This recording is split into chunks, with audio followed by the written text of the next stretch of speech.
Hi hello friends, എല്ലാവർക്കും നമ്മുടെ സുമി മുബാസ് ഇൻസ്റ്റിറ്റ്യൂട്ടിലോട്ട് ഹൃദയം നിറഞ്ഞ സ്വാഗതം. നമ്മുടെ പവിത്രം സീസൺ 2 ഇന്നത്തെ ജിയോ ഹോട്ട്സ്റ്റാറിലെ കുറച്ച് നല്ല വിശേഷങ്ങളൊക്കെ കേട്ടാലോ. അപ്പൊ 5 എപ്പിസോഡുകളായിട്ടാണ് വന്നിരിക്കുന്നത്. നമുക്കറിയാലോ, നമുക്ക് എല്ലാ തിങ്കളാഴ്ചയും മാത്രമാണ് ജിയോ ഹോട്ട്സ്റ്റാറിൽ വരുന്നത്. അപ്പൊ കുറച്ച് ലെങ്ത് ഉണ്ടാവും. അപ്പം എല്ലാം അത്യാവശ്യം 5 എപ്പിസോഡിലും കൂടെ വരുന്ന ഞാൻ ഉൾപ്പെടുത്തിക്കൊണ്ട് ഒരു പ്രൊമോ ആയിട്ടാണ് പറയുന്നത് കേട്ടോ. അപ്പൊ നമ്മുടെ വീഡിയോസ് ഒക്കെ കേട്ട് ഇഷ്ടപ്പെടുകയാണെങ്കിൽ ഒന്ന് ലൈക്ക് ചെയ്യാനും ഹൈപ്പ് ചെയ്യാനും മറന്നു പോവല്ലേ. ഒപ്പം നമ്മുടെ ചാനൽ ആദ്യമായിട്ടാണ് കാണുന്നതെങ്കിൽ ഒന്ന് സബ്സ്ക്രൈബ് ചെയ്തുകൊണ്ട് സപ്പോർട്ട് ചെയ്ത് തരാം. അപ്പൊ അങ്ങനെ നമ്മുടെ വേദയുടെയും വിക്രത്തിന്റെയും ജീവിതത്തിൽ പുതിയൊരു വഴിത്തിരിവ് തന്നെ വരാൻ പോവാണ്. അതായത് നമ്മുടെ തരുണിന്റെ അമ്മ നമ്മുടെ വേദയ്ക്ക് വേണ്ടിയിട്ട് പുതിയൊരു ചുവടുവയ്പ്പാണ് എടുത്തു കൊടുക്കുന്നത്. അതായത് തന്റെ മകനായ, അതായത് തന്റെ സ്വന്തം തരുണിന്റെ അച്ഛന്റെയാണ് ആ ഒരു റൂം.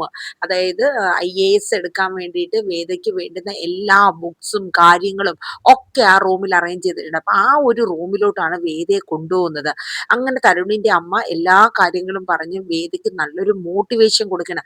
അപ്പൊ വേദയ്ക്ക് ഫസ്റ്റ് എന്താ ഇത്, അമ്മ ഇത് എന്താ ഉദ്ദേശിക്കണേ, നീ ഒരു LLB പാസ്സായ ഒരു പെൺകുട്ടിയാണ്, നിന്നെ കൊണ്ട് എന്തായാലും ഒരു IAS എടുക്കാൻ പറ്റും മോളെ, നീ ഹാർഡ് വർക്ക് ചെയ്താൽ മതി, ബാക്കി ഫുൾ സപ്പോർട്ട് ഈ അമ്മ തരും. അങ്ങനെ തരുണിന്റെയും കൂടെ ഹെൽപ്പോടുകൂടി നമ്മുടെ വേദ IASന് വേണ്ടിയിട്ട് എക്സാം എഴുതി അതിന് വേണ്ടിയിട്ടുള്ള കാര്യങ്ങളാണ്. അപ്പൊ ഇതിന്റെ ഇടയിൽ മോളുടെ വളർച്ചയും വർഷങ്ങൾ കടന്നു പോവുകയാണ്. അപ്പൊ ഈ സമയത്ത് ഒരു സോങ് ഒക്കെ വരുന്നുണ്ട് കേട്ടോ. മറ്റേ ദൂരങ്ങൾ എന്ന് പറഞ്ഞിട്ടുള്ള ഒരു സോങ്. അപ്പൊ വേദയുടെ പഠനവും അതുപോലെ വേദ എക്സാം എഴുതുന്നുണ്ട്. ആ റിസൾട്ട് തരുൺ വന്ന് പറയുന്നുണ്ട്. അതായത് വേദ നല്ല മാർക്കോട് കൂടി തന്നെയാണ് എക്സാം പാസ്സായെന്നും. പിന്നെ വേദയ്ക്ക് മസൂറിലാണ് ഇതിന്റെ സിവിൽ സർവീസിന്റെ ട്രെയിനിങ്ങിനായിട്ട് വേദ പോവാണ്. അപ്പോഴേക്കും മോക്ക് ഏകദേശം 1-2 വയസ്സൊക്കെ ആവേണ്. ഇതേ സമയം നമ്മുടെ വിക്രത്തിന്റെ ജീവിതത്തിലും ഒരു വഴിത്തിരിവ് വരെയാണ്.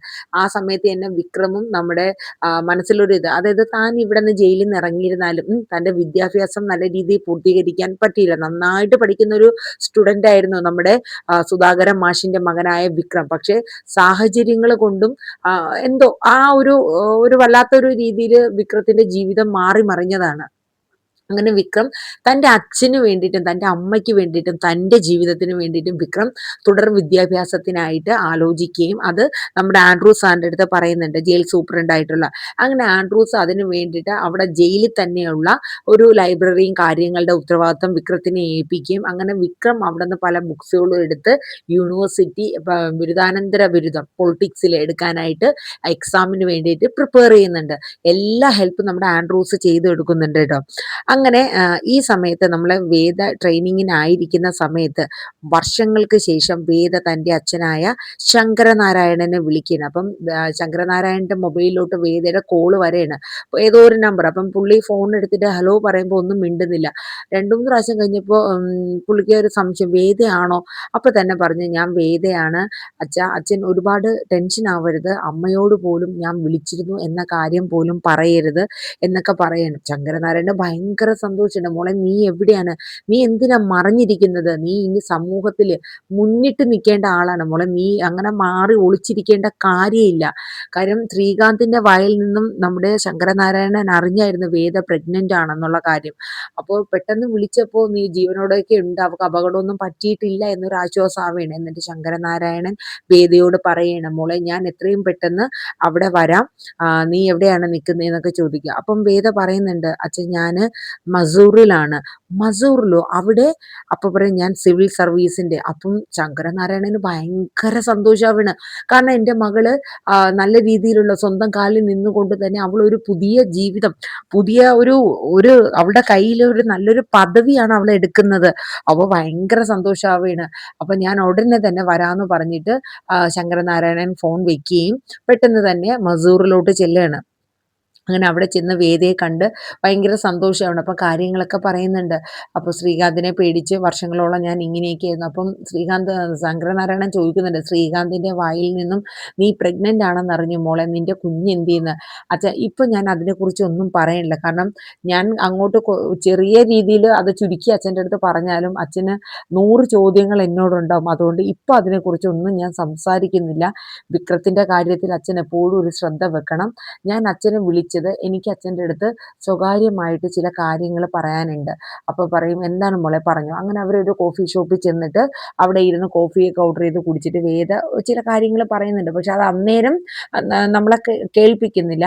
അതനുസരിച്ച് നമ്മുടെ ശങ്കരനാരായണനോട് യാത്ര പറയണേ വേദ, കാരണം ക്ലാസ് ഉണ്ട് അച്ഛൻ, ഞാൻ പോവാണ്, ഞാൻ പറഞ്ഞ കാര്യങ്ങൾ അച്ഛൻ എന്നെ കണ്ടിട്ടുമില്ല, ഞാൻ അച്ഛനുമായിട്ട് ഒന്നും സംസാരിച്ചിട്ടില്ല, പിന്നെ എനിക്ക് എന്തെങ്കിലും ആവശ്യം ഉണ്ടെങ്കിൽ ഞാൻ അച്ഛനെ അങ്ങോട്ട് കോണ്ടാക്ട് ചെയ്തോളാം, അച്ഛൻ ഒരിക്കലും എന്നെ ഇങ്ങോട്ട് വിളിക്കരുത് എന്നും കൂടെ പറയണ്. അങ്ങനെ അതിനുശേഷം വേദ പോവാണ്. അങ്ങനെ ശങ്കരനാരായണൻ ഒരു കാര്യം കൂടെ, മോളെ ഞാൻ ഇത്രയും ദൂരെ നിന്ന് വന്നിട്ടും നിന്റെ കുഞ്ഞിൻ്റെ കാര്യത്തെക്കുറിച്ച് നീ ഒന്നും പറഞ്ഞില്ല. അപ്പോൾ വേദ പറഞ്ഞു, അച്ഛൻ സമാധാനപ്പെടണം, അച്ഛനറിയാലോ ഞാൻ ഒരു കാര്യം ചിന്തിച്ച് ചെയ്യുമ്പോൾ അത് അത്രയും റിസ്ക് ഉണ്ടാവും അച്ഛൻ. അങ്ങനെ നമ്മുടെ ശങ്കരനാരായണൻ തിരിച്ചെത്തുകയാണ്. അപ്പം തിരിച്ചെത്തി കഴിയുമ്പോൾ ഈ ശങ്കരനാരായണൻ ആണെങ്കിലും എവിടെ പോണു എന്തെന്നുള്ളതെല്ലാം നമ്മുടെ ശ്രീകാന്ത് വാച്ച് ചെയ്യുന്നുണ്ട്. അപ്പം വടക്കോട്ടൊരു യാത്ര അച്ഛൻ പോയതായിട്ട് അറിഞ്ഞു എന്നും പറഞ്ഞ് ശ്രീകാന്ത് അച്ഛനെ വെളിയിൽ ഒരു സ്ഥലത്ത് വെച്ച് മീറ്റ് ചെയ്യിപ്പിക്കുകയാണ് ശങ്കരനാരായണൻ. കാരണം വീട്ടിൽ കയറരുതെന്നുള്ള വാണിംഗ് കൊടുത്തിട്ടുണ്ട് ശങ്കരനാരായണൻ, അതുകൊണ്ട് ശ്രീകാന്ത് വീട്ടിൽ വരില്ല. അങ്ങനെ എങ്ങോട്ടാണ് ആവോ, ഒരു വടക്കോട്ട് യാത്ര പോയി മകളെ തേടി ആണോ എന്നൊക്കെ ഇങ്ങനെ കളിയാക്കി ചോദിക്കുകയാണ്. അതിന് ഞാനല്ലല്ലോ വേദയുടെ പുറകെ നടക്കുന്നത്, നീയാണല്ലോ വേദയുടെ പുറകെ പോകുന്നതെന്ന് ചോദിച്ചു. അതെ, ഞാൻ തന്നെയാണ് പോകുന്നത്, പിന്നെ മകളെ കാണാൻ വഴിയൊന്നുമില്ല, കണ്ടില്ല എന്ന് തോന്നുന്നു എന്ന് പറയാം. അപ്പം അതെ, ഞാൻ കണ്ടിട്ടുമില്ല, എനിക്ക് അവളെ കുറിച്ച് ഒരു വിവരവും ഇല്ല എന്ന് പറഞ്ഞു. അന്വേഷിക്കുന്നില്ല എന്ന് നീ പറയണ്ട, ഞാൻ അവളെ അന്വേഷിക്കുന്നൊക്കെ ഉണ്ടെന്ന് പറയൂ കേട്ടോ. അങ്ങനെ അത് കഴിഞ്ഞിട്ട് നമ്മുടെ ശ്രീകാന്ത് ശങ്കരനാരായണനോട് പറയുന്നുണ്ട്, അതായത് വേദയ്ക്ക് ഒരു കുഞ്ഞ് ഉണ്ടായി, പക്ഷെ ആ കുഞ്ഞ് പ്രസവത്തോടു കൂടി മരിച്ചു. അത് നിങ്ങൾ അറിഞ്ഞോന്ന് എനിക്കറിയില്ല, മരണപ്പെട്ടു. ആ കുഞ്ഞിനെ തേടിയാണ് ഞാൻ എൻ്റെ ആൾക്കാരെ മൊത്തം ഡൽഹി മുഴുവൻ വിട്ട് ഞാൻ അരിച്ചു പിറക്കിയത് എന്നൊക്കെ ശ്രീകാന്ത് പറയണേ. അപ്പോ നമ്മുടെ ശങ്കരനാരായണ ഒരു നിമിഷം ചിന്തിക്കണം, ഇനിയിപ്പോ അതാണോ വേദ കുഞ്ഞിനെ കുറിച്ച് ചോദിച്ചിട്ട് ഒന്നും പറയാതിരുന്നത്, എന്താണെങ്കിലും കുഴപ്പമില്ല. പക്ഷേ ശങ്കരനാരായണൻ ഒരു കാര്യം പറഞ്ഞു, അതെ, എൻ്റെ മകളെ എന്നാണെങ്കിലും തിരിച്ചു വരും എന്നുള്ളൊരു പ്രതീക്ഷ എനിക്കുണ്ട് എന്നുള്ളത് പറയണ. അത് കഴിഞ്ഞിട്ട് ശങ്കരനാരായണൻ നമ്മുടെ ശ്രീകാന്തിനോട് ഒരു കാര്യം പറയുന്നുണ്ട്, അതായത് ഞാൻ നിന്നോടൊരു കാര്യം പറയാനായിട്ടാണ് വന്നത്.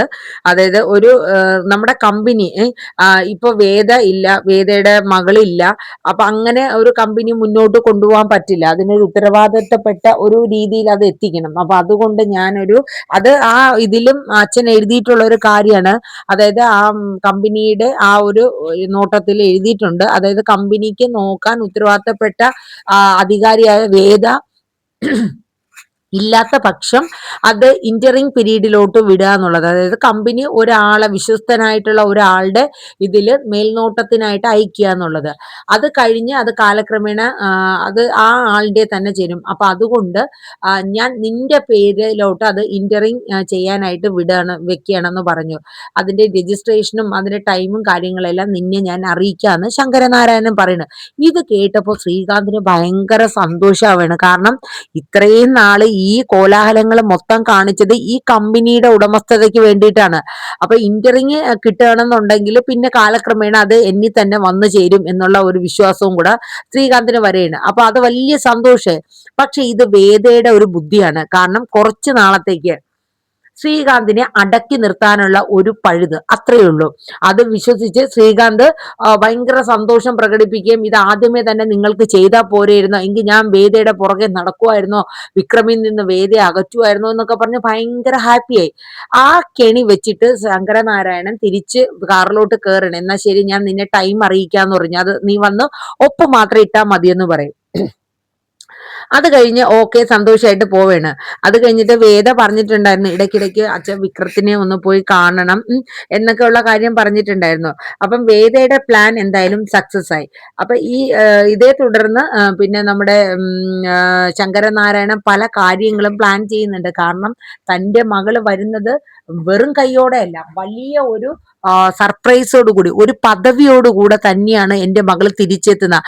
അത് ശങ്കരനാരായണനിൽ ഒരു വലിയ ഒരു പ്രതീക്ഷ തന്നെയായിരുന്നു മകളെ കുറിച്ച്. ഈ സമയത്ത് നമ്മുടെ വിക്രം പഠിച്ച് ആ യൂണിവേഴ്സിറ്റി എക്സാം ഒക്കെ എഴുതുന്നുണ്ട് കേട്ടോ. ഈ സമയത്താണ് നമ്മുടെ ആൻഡ്രൂസ് അവിടെ നിന്ന് റിട്ടയർമെന്റ് ആയി ആ ജയിലിൽ നിന്ന് പോവാണ്. അപ്പൊ ഒരു പ്രത്യേക ഫംഗ്ഷൻ ഒക്കെ വെച്ചിട്ടുണ്ടായിരുന്നു. അങ്ങനെ ആൻഡ്രൂസ് ആ ഒരു ഫംഗ്ഷന്റെ ഇടയിൽ വിക്രത്തിന്റെ, അതായത് ഒരുപാട് ജയിൽ പുള്ളികളെ കണ്ടിട്ടുണ്ട്, തെറ്റ് തെറ്റ് ചെയ്യാതെ ശിക്ഷ അനുഭവിക്കുന്നവരും തെറ്റ് ചെയ്തിട്ട് മനസ്സ് മാറി നല്ലൊരു ജീവിതത്തിലോട്ട് പോയവരും വിദ്യാഭ്യാസം ഇവിടെ നിന്ന് നേടിയവരും ഒക്കെ ഉണ്ട്. അപ്പം അവസാനമായിട്ട് വിക്രം എന്ന ഒരു ആളാണ് ഇവിടെ നിന്ന് വിദ്യാഭ്യാസം നേടി യൂണിവേഴ്സിറ്റി എക്സാം എഴുതി പാസ്സായി ഇവിടെ നിന്ന് പോകുന്നത്. അപ്പൊ എനിക്ക് അതൊരു വലിയ ഒരു അഭിമാനം തന്നെയാണെന്ന് പറഞ്ഞിട്ട് ആൻഡ്രൂസ് ആ വേദിയിൽ വെച്ച് വിക്രത്തിനെ വിളിക്കുന്നുണ്ട്. എന്നിട്ട് ആൻഡ്രൂസിന് കൊടുത്ത പൊന്നാട വിക്രത്തെ പൊന്നാട അണിയിക്കുന്നുണ്ട്. അപ്പം വിക്രത്തിന് ഭയങ്കര സന്തോഷമൊക്കെ അവിടെ. അങ്ങനെ നമ്മുടെ ആൻഡ്രൂസ് ജയിൽ ജീവിതം, അതായത് ജയിലിലെ ആ ഒരു ജോലി അത് റിട്ടയർമെന്റ് ലൈഫിലോട്ട് മാറുകയാണ്. അപ്പം വിക്രത്തിന് ഭയങ്കര ഒരു സങ്കടം ഉണ്ടായിരുന്നു. കാര്യം മനസ്സൊന്ന് ഇടറുമ്പോൾ ഓടി വരാനും ഒരു ആശ്വാസത്തിനുമായിട്ട് വിക്രത്തിനുള്ളത് ആ ജയിലിൽ ആൻഡ്രൂസ് മാത്രമാണ്. പല സാഹചര്യത്തിലും വിക്രത്തെ സഹായിക്കുകയും രക്ഷപ്പെടുത്തുകയും ഒക്കെ ചെയ്ത ആളാണ് ആൻഡ്രൂസ്. അങ്ങനെ നമ്മുടെ വിക്രമിന് ആൻഡ്രൂസിന്റെ എല്ലാ പിന്തുണയും ആ ജയിൽ വാസത്തിൽ ഉണ്ടായിരുന്നു. അത് കഴിഞ്ഞ് കാണിക്കുന്നത് നമ്മുടെ ശങ്കരനാരായണനെ കാണാനായിട്ട് ഒരു ഡിവൈഎസ്പി നരേന്ദ്രൻ, ശങ്കരനാരായണന് പരിചയമുള്ള ആള് തന്നെയാണ്, ആ ഒരു പുള്ളി വരുന്നുണ്ട്. അപ്പൊ ശങ്കരനാരായണൻ ഈ നരേന്ദ്രൻ എന്ന് പറഞ്ഞ ആളിനെ ഓൾറെഡി അറിയാവുന്നതാണ്. അപ്പൊ പുള്ളി ഡിവൈഎസ്പി ആയിട്ട് ഇങ്ങോട്ടേക്കും സ്ഥലം മാറി വന്നപ്പോൾ തന്നെ അയാളെ ഒന്ന് കാണാനായിട്ട് ഇരുന്നതാണ്. പക്ഷെ കാണാനുള്ള സാഹചര്യം കിട്ടിയില്ല. അതുപോലെ പുള്ളിയും ശങ്കരനാരായണനെ കാണാനായിട്ട് ഇരുന്നു. അപ്പൊ ഇപ്പൊ പേഴ്സണലി ഒന്ന് ശങ്കരനാരായണനെ കാണാനായിട്ട് വന്നതാണ്. അങ്ങനെ അവര് തമ്മിൽ വന്നു. അപ്പൊ വീട്ടിൽ വന്നു. അപ്പൊ വൈഫില്ല. അപ്പൊ ചായ എടുക്കട്ടെ എന്ന് വെച്ചപ്പോ വേണ്ട, എനിക്കിപ്പോ ചായ വേണ്ട എന്ന് നരേന്ദ്രൻ പറഞ്ഞു കേട്ടോ. ഈ സമയത്ത് നമ്മുടെ ശങ്കരനാരായണൻ പറഞ്ഞോളൂ നരേന്ദ്രൻ എന്താ വന്നതെന്നൊക്കെ ചോദിക്കുകയാണ്. അപ്പൊ നരേന്ദ്രൻ വന്ന കാര്യം ശങ്കരനാരായണനോട് പറയണം. അതായത് ഇതിനു മുന്നേ ഒരു കേസ്, ഇത് കഴിഞ്ഞതാണ്. അതായത് ഈ കുറെ ആൾക്കാരിൽ നിന്നും പണം മേടിച്ച് വീട് വെച്ച് കൊടുക്കും എന്നുള്ള രീതിയിൽ ഒരു ടീം ഉണ്ടായിരുന്ന ജോബി എന്ന പേരിൽ, ജോബിയും പിന്നെ ജോബിയുടെ അച്ഛനും. ഈ ജോബി എന്ന് പറഞ്ഞ ഒരാളെ നമുക്കറിയാം, നമ്മുടെ വിക്രം ചന്ദ്രശേഖരനെ കൊന്നത് നേരിട്ട് കണ്ട ഒരു വ്യക്തിയാണ് ജോബി, സാക്ഷിയാണ്. അപ്പം ആ ജോബിയുടെ ഒരു കേസുമായിട്ടാണ് നരേന്ദ്രൻ വന്നിരിക്കുന്നത്. ഈ ജോബി ഒരു 10 കോടി രൂപയുടെ ഈ ഭവന വായ്പ തട്ടിപ്പ് ആൾക്കാർ നടത്തി, അതിനെതിരെ ജോബിയുടെ വീട് റെയ്ഡ് ചെയ്യുകയും, അപ്പൊ അതൊക്കെ മുൻപന്തിയിൽ നിന്ന് ചെയ്തത് ഈ നരേന്ദ്രനായിരുന്നു. അപ്പം ഇപ്പൊ ഓൾറെഡി നമ്മുടെ ജോബിയും ജോബിയുടെ അച്ഛനും റിമാൻഡിലാണ്. അപ്പൊ ഈ സമയത്ത് നമ്മുടെ നരേന്ദ്രൻ ഈ ജോബിയുടെ കേസുമായിട്ട് ബന്ധപ്പെട്ട് വീട് റെയ്ഡ് ചെയ്യാനായിട്ട് പോയപ്പോൾ അവിടെ നിന്ന് പല കാര്യങ്ങളും കിട്ടി. അപ്പൊ അതിലൊരു ക്യാമറ കിട്ടിയിട്ടുണ്ടായിരുന്നു.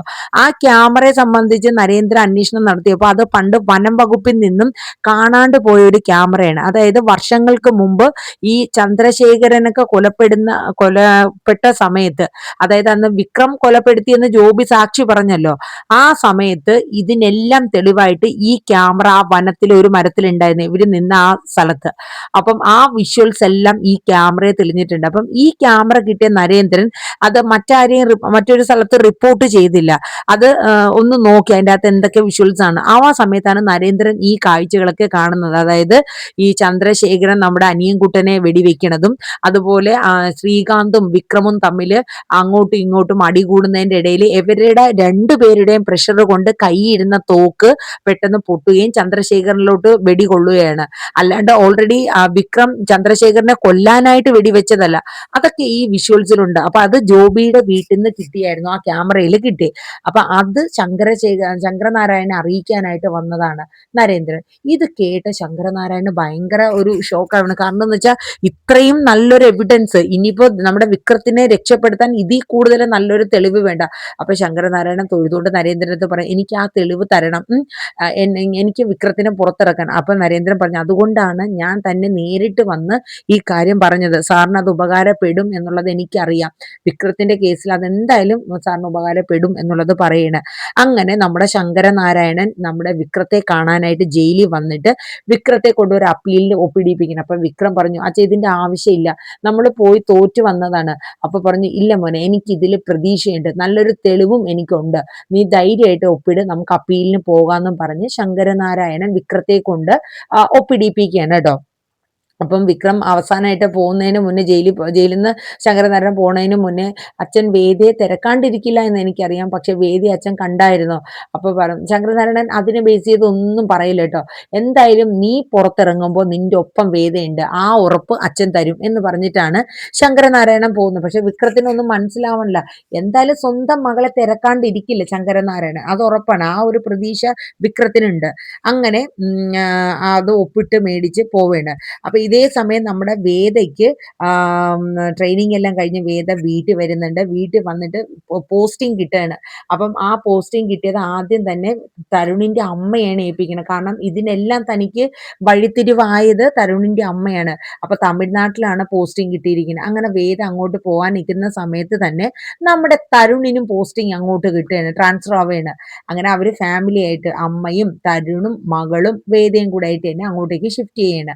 അങ്ങനെ അവിടെ ചെന്ന് ജോയിൻ ചെയ്യാണ്. നമ്മുടെ തരുണും ജോയിൻ ചെയ്യുന്നുണ്ട്. പക്ഷെ ഇനി മുതൽ നമ്മുടെ ഈ പവിത്രം സീസൺ 2 നമ്മുടെ വേദയെ നേരിടാനായിട്ട് തരുണിന് നേരിടും, വേദയ്ക്ക് നേരിടാനായിട്ട് പുതിയൊരു വില്ലൻ വരാൻ പോവുകയാണ്, ദേവരാജൻ എന്നൊരു വില്ലൻ. അപ്പൊ നമ്മുടെ വേദ ഡ്യൂട്ടിയിൽ കയറി തുടങ്ങി, സബ് കളക്ടറായിട്ടാണ് കയറുന്നത്. ആ സമയത്ത് തന്നെ ഈ മയക്കുമരുന്നിന്റെ ഒരു വലിയ മാഫിയ സംഘം തന്നെ അവിടെയുണ്ട്. അപ്പൊ അതിനെ ബേസ് ചെയ്തിട്ടാണ് വേദയ്ക്ക് ആദ്യ കേസുകളും കാര്യങ്ങളൊക്കെ വരുന്നത്. അങ്ങനെ വേദ ഫസ്റ്റ് ടൈം തന്നെ ഈ ദേവരാജൻ എന്ന് പറയുന്നത് ഓൾറെഡി ഈ കരിമ്പിന്റെയൊക്കെ കൃഷിയാണെന്ന് പറഞ്ഞിരുന്നാലും പുള്ളി മയക്കുമരുന്നും ഡ്രഗ്സും ഇതൊക്കെ ഉണ്ടാക്കുന്ന ഒരു ഗോഡൌൺ തന്നെ പുള്ളിക്കുണ്ട് കേട്ടോ. പുള്ളി അതിന് വേണ്ടുന്ന സയന്റിസ്റ്റുകളൊക്കെ നിർത്തി വേണ്ടുന്ന ആ ഒരു മയക്കുമരുന്നുകളും മറ്റുമൊക്കെ ഉണ്ടാക്കി അത് കോളേജും സ്കൂൾ വിദ്യാർത്ഥിനികളിലൊക്കെ എത്തിച്ചു കൊടുക്കും. അതിന് പറ്റിയ ഏജന്റ് കുട്ടികളൊക്കെ ഉണ്ട്. അപ്പൊ അതിൽ ഒരു കുട്ടിയെ കൊണ്ടുവന്ന് ആ കുട്ടി എന്തോ കോളേജിൽ റിപ്പോർട്ട് ചെയ്തതിന്റെ പേരിൽ ഈ ഗോഡൌണിൽ കൊണ്ടുവന്ന് കെട്ടിയിട്ടേക്കുന്ന സീനൊക്കെയാണ് കാണിക്കുന്നത്. ആ സമയത്താണ് നമ്മുടെ വേദ നേരിട്ട് സബ് കളക്ടർ ഡയറക്റ്റ് ആയിട്ട് ഇതിൽ ഇൻക്ലൂഡ് ചെയ്ത് നമ്മുടെ എക്സൈസിന്റെയും പോലീസിന്റെയും സഹായത്തോടെ ഈ ദേവരാജന്റെ ഗോഡൌൺ പിന്നെ റെയ്ഡ് ചെയ്യാനായിട്ട് വരികയാണ്. അപ്പൊ ഇത് സ്റ്റേഷനിൽ തരുൺ ഒരു പോലീസുകാരൻ പറഞ്ഞറിയാണ്, മാഡം ഇങ്ങനെ ഡയറക്റ്റ് ആയിട്ട് പോയിക്കാണ് സാർ എന്നുള്ളത്. അങ്ങനെ തരുൺ ഒന്നും ചെയ്യാൻ പറ്റില്ല കാരണം വേദ ഓൾറെഡി അതിൽ റെയ്ഡിന് ഇറങ്ങിക്കഴിഞ്ഞു.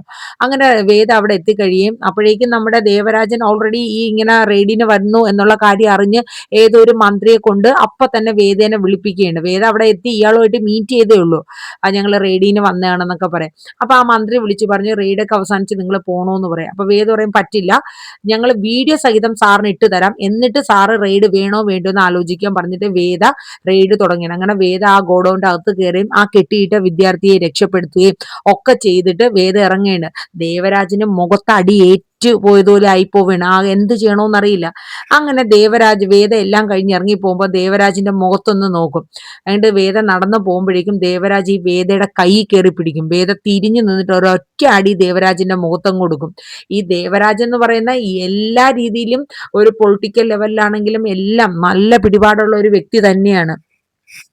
അങ്ങനെ അയാളുമായിട്ടുള്ള ഒരു ശത്രുത കൂടെയാണ്. അങ്ങനെ വീട്ടിലെത്തിയപ്പോൾ ആ തരുണിന്റെ അമ്മയും പറയുന്നുണ്ട് ദേവരാജായിട്ടൊന്നും ഇടയാനായിട്ട് നിൽക്കണ്ടായിരുന്നു, അയാൾ ആരാ എന്താന്നറിയാണ്ട് വേദ എന്തിനാ പോയത്. അപ്പം വേദയുടെ ജോലിയിൽ തരുൺ ഇടപെട്ടതല്ല, പക്ഷെ അയാൾ ഇപ്പൊ തന്നെ ജയിലിൽ അറസ്റ്റ് ചെയ്ത് അങ്ങ് എത്തുന്നതിന് മുന്നേ തന്നെ അയാൾ ഇറങ്ങിക്കഴിഞ്ഞു. ആ ഗോഡൌണിൽ നിന്ന് പിടിച്ച സാധനങ്ങളെല്ലാം വെറും പഞ്ചസാരയായിട്ട് തന്നെ അവര് കരുതി അത് അങ്ങനെ അങ്ങ് ആക്കി കളഞ്ഞു. കാരണം വെച്ചാൽ അവർക്ക് അത്ര പിടിപാടാണ് എല്ലാ സ്ഥലങ്ങളിലും, പോലീസിലാണെങ്കിലും മറ്റ് എക്സൈസിലാണെങ്കിലും ഒക്കെ അവർക്ക് ഒരുപാട് ആളും പിടിപാടും പൊളിറ്റിക്കലൊക്കെ ഉണ്ട്. അതുകൊണ്ട് നമ്മൾ ഇത് ആലോചിച്ചിട്ടാണ് വേദ ഇറങ്ങേണ്ടതെന്നുള്ളതൊക്കെ തരുൺ പറയുന്നു. എന്റെ ജീവിതാനുഭവം വെച്ചിട്ട് പറയണയാണെന്ന് തരുൺ പറയുന്നുണ്ട് കേട്ടോ. അപ്പൊ വേദയ്ക്ക് മനസ്സിലായി. അപ്പൊ ഇതിന്റെ ഇടയിൽ കുഞ്ഞുമായിട്ട് വേദയും വിക്രമും കുറച്ച് ഇങ്ങനെ സംസാരിക്കുന്നുണ്ട്. അപ്പം വേദയെ അമ്മ എന്ന് വിളിച്ചിട്ട് UKG പോകുന്ന സ്കൂളിലെ വിശേഷങ്ങളും ഒക്കെ പറയുന്നുണ്ട്. അപ്പൊ ഒരു നിമിഷം തരുൺ ഇങ്ങനെ ആലോചിക്കുന്നുണ്ട്, രാധികയുടെ മുഖം പോലും എന്റെ മകള് കണ്ടിട്ടില്ല, അവൾ അമ്മയാണ്, പക്ഷെ എങ്കിലും വേദയാണ് അവൾ അമ്മയായിട്ട് കരുതുന്നത്. പക്ഷെ വേദ സ്വന്തം മകളെ പോലെ തന്നെയാണ് എന്റെ കുഞ്ഞിനെ നോക്കുന്നതെന്നും അറിയാം.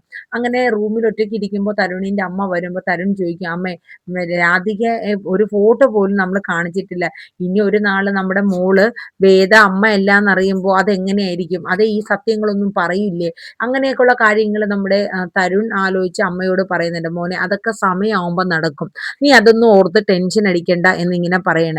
അല്ലെങ്കിൽ ചില സത്യങ്ങളൊക്കെ നമ്മൾ പറയാണ്ടിരിക്കണം അല്ലേ അമ്മേ എന്നൊക്കെ പറഞ്ഞിട്ട് തരുൺ അവിടെ നിന്ന് പോവാണ്. അത് കഴിഞ്ഞ് നമ്മുടെ ശ്രീകാന്ത് സാബുവും തമ്മിൽ ഒരു മീറ്റിംഗ് ആണ്. അതായത് നമ്മുടെ വിക്രത്തിനെ ഇനി എന്താ ചെയ്യണ എന്നൊക്കെയുള്ള ഒരു രീതിയാണ്. അപ്പൊ ഈ സമയത്ത് കോടതിയിൽ കേസ് വരെയാണ്. കേസ് വരുമ്പോ ശങ്കരനാരായണൻ ശക്തമായിട്ട് തന്നെ എല്ലാ തെളിവുകളും കോടതിയെ കാണിക്കണേ. ജോബിയെ വിസ്താരണത്തിന് കൊണ്ടുവരുമ്പോൾ ദർശൻ എതിർക്കുന്നുണ്ട്. എന്നിട്ട് ദർശൻ പറയും ഇനി വീണ്ടും എന്തിനാണ് കൊണ്ടുവരുന്നത്. അപ്പം ഹൈക്കോടതിയുടെ ഉത്തരവാണ്, ഈ ജഡ്ജിക്ക് ഒന്നും ചെയ്യാൻ പറ്റില്ല.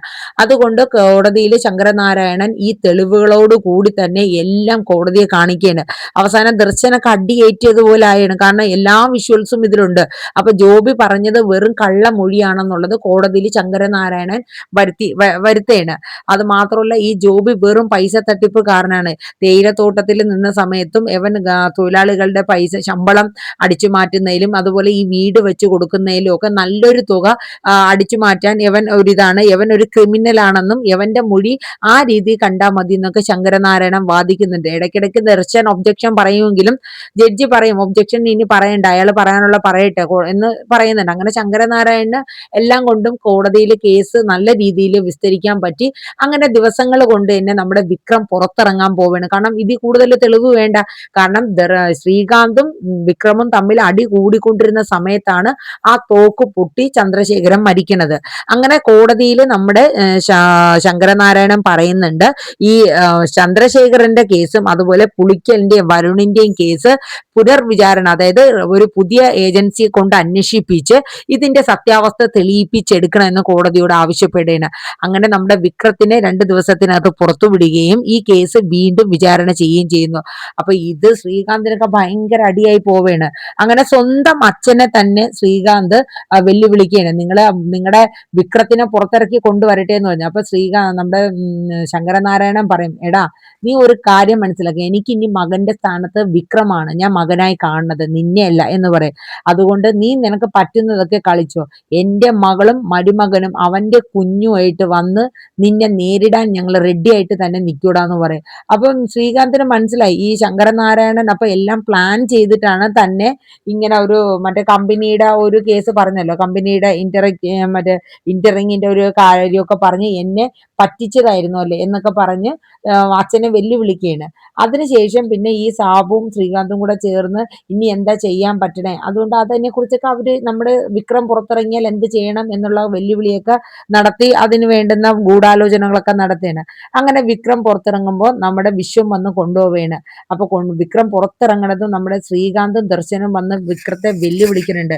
എടാ നീ ജയിലിൽ കിടന്ന് തടിച്ചു കൊഴുന്തല്ലോ, ഇനി നിന്നെ ഞങ്ങൾ അകത്ത് കിടത്തില്ല, നീ ഇനി പുറത്ത് തന്നെ നിൽക്കണം, പുറത്ത് നിന്ന് നിന്നെ ഞങ്ങൾ നേരിടൂടാന്ന് പറഞ്ഞു. അപ്പൊ വിക്രം പറഞ്ഞു, നീയൊക്കെ എന്താ ചെയ്യാൻ പറ്റണേന്ന് വെച്ചാൽ ചെയ്യടാന്ന് പറയും. എന്നിട്ട് വിക്രം നമ്മുടെ ദർശന്റെ അടുത്ത് പറയുന്നുണ്ട്, അല്ല നീ ഇത് എന്ത് കണ്ടിട്ടാണ് ഈ അവന്റെ പുറകെ വാലാട്ടി നടക്കുന്നത് എന്നുള്ളത് എനിക്കറിയില്ല. പണ്ട് എനിക്കും വേദയ്ക്ക് അറിയാവുന്ന നിന്റെ ഒരു നല്ല മുഖം ഉണ്ടായിരുന്നു, പക്ഷെ അതൊരു കപട മുഖമായിരുന്നു എന്നുള്ളത് എനിക്ക് താമസിയാതെ തന്നെ മനസ്സിലായി. അപ്പൊ ദർശൻ പറഞ്ഞു, അതേടാ, എല്ലാം പല ഉദ്ദേശങ്ങളോട് കൂടെ തന്നെയായിരുന്നു ആ മുഖമൊക്കെ നിന്റെ മുന്നിൽ കാണിച്ചുകൊണ്ടിരുന്നത്, പക്ഷെ എന്റെ അച്ഛനെ കൊന്ന നിന്നെ ഞാൻ വെറുതെ വിടൂല എന്ന് ദർശൻ വെല്ലുവിളിക്കാനേട്ടാ വിക്രത്തെ. അപ്പൊ വിക്രം പറഞ്ഞു, എടാ നീ ഇപ്പോഴും മണ്ടനാ, സത്യം അറിയാത്ത വെറും മണ്ടൻ, എനിക്ക് നിന്നോട് പ്രത്യേകിച്ചൊന്നും പറയാനില്ല എന്ന് പറഞ്ഞിട്ട് വാ വിശ്വട്ടെ നമുക്ക് പോകാമെന്നും പറഞ്ഞ് അവരെ മുമ്പിൽ കൂടെ വണ്ടി എടുത്തുകൊണ്ട് വിശ്വവും നമ്മുടെ വിക്രമും പോവുകയാണ്. അപ്പൊ അച്ഛന് വരണമെന്നുണ്ടായിരുന്നുടാ, ഞാൻ പിന്നെ ഈ ഒരു സാഹചര്യത്തിൽ അച്ഛനെ കൊണ്ടുവരാത്തതാ എന്ന് പറഞ്ഞ് വീട്ടിൽ ചെല്ലുമ്പോൾ തന്നെ ശ്രീജ ഓടി വരേണ്, വാ വിക്രം എന്ന് പറയുന്നത്. അപ്പം വിക്രം പറയുന്നത്, ശ്രീജേട്ടത്തി ഒരുപാട് ക്ഷീണിച്ചു പോയെന്നൊക്കെ പറയുന്നുണ്ട്. അങ്ങനെ അച്ഛൻ്റെ അടുത്ത് ചെല്ലുമ്പോൾ അച്ഛൻ ഒന്ന് ബാത്റൂമിൽ തെന്നി വീണൂടാ, വേറെ കുഴപ്പമൊന്നുമില്ല എന്ന് പറഞ്ഞു. അപ്പൊ വാക്കറിലാണ് നമ്മുടെ മാഷ് നടക്കണേ. അങ്ങനെ വിശ്വം വന്ന് വിളിച്ചപ്പോ തന്നെ മാഷ് ചാടി എണീറ്റ് ഉമ്മയൊക്കെ കൊടുത്ത് ഭയങ്കര സങ്കടവും സന്തോഷവും ഒക്കെ വരെയാണ്. എന്നിട്ട് നിന്റെ സർട്ടിഫിക്കറ്റ് എന്തേ മോനെ എന്നാണ് ആദ്യം മാഷ് ചോദിക്കുന്നത്. അങ്ങനെ കവറിൽ നിന്ന് യൂണിവേഴ്സിറ്റി എക്സാം എഴുതി ആ സർട്ടിഫിക്കറ്റ് കാണിച്ചിട്ട് വിശ്വത്തെ ചേർത്ത് പിടിക്കാനായിട്ടോ നമ്മുടെ മാഷ്. എന്നിട്ട് പറയും, നിന്റെ അമ്മയുടെ ആ ഫോട്ടോയുടെ മുന്നിൽ കൊണ്ട് ഈ സർട്ടിഫിക്കറ്റ് വെക്കുക, അവള് കണ്ണിറയെ കാണട്ടെ, അവളാണ് ഇത് ഏറ്റവും കൂടുതൽ നിന്റെ ഭാവിയെക്കുറിച്ച് ഓർത്ത് സങ്കടപ്പെട്ട് ഏറ്റവും കൂടുതൽ ആഗ്രഹിച്ചതും കമലയാണെന്ന് പറയാം. അങ്ങനെ വിക്രം അത് കൊണ്ടുവച്ച സർട്ടിഫിക്കറ്റും വെച്ച് അമ്മയുടെ ആ ഫോട്ടോയുടെ മുന്നിൽ നിന്ന് പ്രാർത്ഥിക്കാനായിട്ട്. അത് കഴിഞ്ഞ് പിന്നെ അവരെല്ലാവരും കൂടെ ഭക്ഷണം കഴിക്കാനിരിക്കുന്നു. അങ്ങനെ വിശ്വവും നമ്മുടെ ശ്രീജ അന്ന് ഡ്യൂട്ടിക്ക് പോലെ അവർക്കൊരു കമ്പനിയൊക്കെ ഉണ്ട്, വേദ തുടങ്ങി തന്ന കമ്പനിയാണെങ്കിലും വലിയ കുഴപ്പമില്ലാണ്ട് ആ കമ്പനി മുന്നോട്ട് കൊണ്ടുപോയിക്കൊണ്ടിരിക്കുകയാണ്. അത് കഴിഞ്ഞിട്ട് നമ്മുടെ മാഷ് വിക്രത്തിന് ചോറൊക്കെ വാരി കൊടുക്കുകയാണ്. നിന്റെ അമ്മയെ കാണാൻ പറ്റുന്നില്ലെങ്കിൽ ഇല്ലെന്നേ ഉള്ളൂടെ, പക്ഷേ നിന്റെ അമ്മ ഇവിടെയൊക്കെ ഉണ്ട്, അവള് കണ്ണിറയെ കാണട്ടെ, നിനക്ക് ചോറൊക്കെ വാരി തരുന്നതൊക്കെ ഒന്ന് അവള് കാണട്ടെ എന്ന് പറഞ്ഞാണ് മാഷ് നിറകണ്ണുകളോടെ വിക്രത്തിന് ചോറൊക്കെ വാരി കൊടുക്കുന്നത് കേട്ടോ. അത് കഴിഞ്ഞിട്ട് പിന്നെ കാണിക്കുന്ന ഈ ദേവരാജന്റെ ടീമുമായിട്ട് കളക്ടറും സബ് കളക്ടറായ വേദയും തരുണും തമ്മിൽ ഒരു കോംപ്രമൈസ് മീറ്റിംഗ് നടത്തുകയാണ്. റെയ്ഡ് ചെയ്ത് പിടിച്ച വീഡിയോസും കാര്യങ്ങളെല്ലാം വേദയുടെ കയ്യിലുണ്ട്. പക്ഷെ അത് പിന്നീട് പഞ്ചസാര പൊടികളായി മാറി. കാരണം കരിമ്പിൻ കൃഷി ദേവരാജൻ ഉള്ളത് കൊണ്ട് ഒരു മന്ത്രിയും കൂടെ ഇയാളെ കൂടെ ഇരിക്കാനുണ്ട് കോംപ്രമൈസിന് വന്നപ്പോ. അപ്പൊ വേദയുടെ അടുത്ത് കളക്ടർ ചോദിച്ചു എന്താ ചെയ്യേണ്ടത്. അപ്പൊ വേദ പറഞ്ഞു, സാർ എന്തൊക്കെ പറഞ്ഞിരുന്നാലും സാറ് എന്റെയിൽ ഞാൻ ആ ടൈമിൽ ഞാൻ എക്സൈസും പോലീസുമായിട്ട് വന്ന സമയത്ത് പിടിച്ചെടുത്തപ്പോൾ അത് ഡ്രഗ്സ് ആയിരുന്നു, മയക്കുമരുന്നുകളായിരുന്നു. പിന്നെ അതെങ്ങനെ ഷുഗറായി മാറിയെന്നുള്ളത് എനിക്കറിയില്ല. അതിനുള്ള കഴിവ് ഇവർക്കുണ്ടാകും മാറ്റാനുള്ളത്. അതുകൊണ്ട് ഞാൻ എന്തായാലും ഈ കേസുമായിട്ട് മുന്നോട്ട് പോകും എന്ന് പറഞ്ഞിട്ട് വേദ ആ മീറ്റിംഗിൽ നിന്ന് സാറിന്റെ പെർമിഷൻ മേടിച്ചിട്ട് പോവാണ്. അപ്പം തരുണിന്റെ അടുത്ത് നമ്മുടെ ആ കളക്ടറും അതുപോലെ ദേവരാജൻ ആ മന്ത്രിയും പറയുന്നുണ്ട്, അതെ തുടക്കത്തിലുള്ള എടുത്തുചാട്ടമാണ് മേഡത്തിന്, അതൊന്ന് പറഞ്ഞ് മനസ്സിലാക്കുക. കാരണം തരുണിന്റെ വൈഫ് എന്ന രീതിയിലാണ് അവർ പറയുന്നത്. അപ്പൊ തരുൺ പറഞ്ഞു, അവളെ ഞാൻ ഒരിക്കലും അവളുടെ ജോലിയുടെ കേസിൽ ഞാൻ ഇടപെടാറില്ല, അവക്ക് ശരിയെന്ന് തോന്നിയത് മാത്രമേ അവൾ ചെയ്യാറുള്ളൂ. പിന്നെ മറ്റാരുടെയും വെല്ലുവിളി പേടിച്ചെന്നും പിന്മാറുന്ന സ്വഭാവം ഈ തരുണിനും ഇല്ല എന്നുള്ളത് പറഞ്ഞിട്ട് തരുണും അവിടെ നിന്ന് മീറ്റിങ്ങിന് പോകണം. അങ്ങനെ നമ്മുടെ കോംപ്രമൈസ് മീറ്റിംഗ് അവിടെ ഒരിതാവേണ് കേട്ടോ. അപ്പൊ ഇനി എന്ത് ചെയ്യും? അപ്പൊ ദേവരാജൻ പറയുന്നുണ്ട്, എന്തായാലും ഞാന് അടുത്ത കൈ നോക്കും എന്ന് വെച്ചാൽ വേദയ്ക്കെതിരായി ഇനി എന്തെങ്കിലും കളിക്കാൻ പറ്റുമോ, വേദ ഇതുമായിട്ട് മുന്നോട്ട് പോവുകയാണെങ്കിൽ വേദയ്ക്കെതിരായി തന്നെ ദേവരാജൻ അടുത്ത കരുക്കൾ നീക്കും എന്നുള്ളത് ഉറപ്പാണ്. അപ്പൊ വേദയുടെ ജീവിതത്തില് ഇനിയിപ്പോ ഈ ദേവരാജൻ ഒരു വലിയ വില്ലനായി തന്നെ വരുന്നുണ്ട്. പക്ഷെ നമ്മുടെ തരുൺ കൂടെ ഉള്ളത് കൊണ്ട് അതൊക്കെ ആ രീതിയിൽ തന്നെ ഹാൻഡിൽ ചെയ്യാനും വേദയ്ക്ക് പറ്റും. അപ്പം അത് കഴിഞ്ഞ് നമ്മുടെ വേദ വീട്ടിലെത്തുമ്പോൾ മോള് വീട്ടിലെത്തി കഴിഞ്ഞിട്ട് കഴിഞ്ഞ ദിവസം അമ്മ തയ്യാറാക്കി തന്ന ചാർട്ട് പേപ്പർ ഞാൻ ക്ലാസ്സിൽ പ്രസന്റ് ചെയ്തു. അപ്പൊ അമ്മ പറഞ്ഞു തന്നില്ലേ വിക്രത്തിന്റെയും വേതാളത്തിന്റെയും രാജകുമാരന്റെയും രാജകുമാരിയുടെയും കഥ, അതെല്ലാവർക്കും ഇഷ്ടപ്പെട്ടു എന്നൊക്കെ പറഞ്ഞ് ക്ലാസ്സിലെ വിശേഷമൊക്കെ മോള് പറയണ്. അപ്പം വേദ കുറെ കാര്യങ്ങളൊക്കെ ഇങ്ങനെ മോളുമായിട്ടൊക്കെ സന്തോഷമായിട്ടൊക്കെ കുറച്ചു നേരം മിണ്ടിയും പറഞ്ഞു ഒക്കെ ഇരിക്കുമ്പോൾ തരുൺ വരുന്ന ആ ഒരു സീനോട് കൂടിയാണ് ഇന്നത്തെ ആ ഒരു പ്രൊമോ വൈൻഡപ്പ് ആവണത്. അപ്പൊ ഏകദേശം നമ്മുടെ പവിത്രം സീസൺ 2 ഇന്നത്തെ 5 എപ്പിസോഡുകളിൽ ഇതാണ് വരുന്നത്. ഇനിയിപ്പോ അടുത്ത് നമ്മുടെ വേദയുടെയും വിക്രമിന്റെ, അപ്പൊ വിക്രം പുറത്തിറങ്ങി വേദയ്ക്ക് ഒരു പദവി കിട്ടുന്നു. അപ്പൊ ഇനി ഇതിനെ ബേസ് ചെയ്തിട്ടാണ് ഇനി അടുത്ത എപ്പിസോഡുകൾ വരുന്നത്. അപ്പൊ എന്തായാലും നമുക്ക് പുതിയ വിശേഷങ്ങൾക്കായിട്ട് കാത്തിരിക്കാം അല്ലെ. നമ്മുടെ വീഡിയോസ് ഒക്കെ കേട്ട് ഇഷ്ടപ്പെട്ടു എന്നുണ്ടെങ്കിൽ ഒന്ന് ലൈക്ക് ചെയ്യാനും ഹൈപ്പ് ചെയ്യാനും മറന്നു പോവല്ലേ. നമ്മുടെ ചാനൽ ആദ്യമായിട്ടാണ് കാണുന്നതെങ്കിൽ ഒന്ന് സബ്സ്ക്രൈബ് ചെയ്തുകൂടെ സപ്പോർട്ട് ചെയ്യുക. എല്ലാവർക്കും നല്ലൊരു ശുഭദിനം പറഞ്ഞുകൊണ്ട് നിർത്തുന്നു. Thank you, bye bye, take care.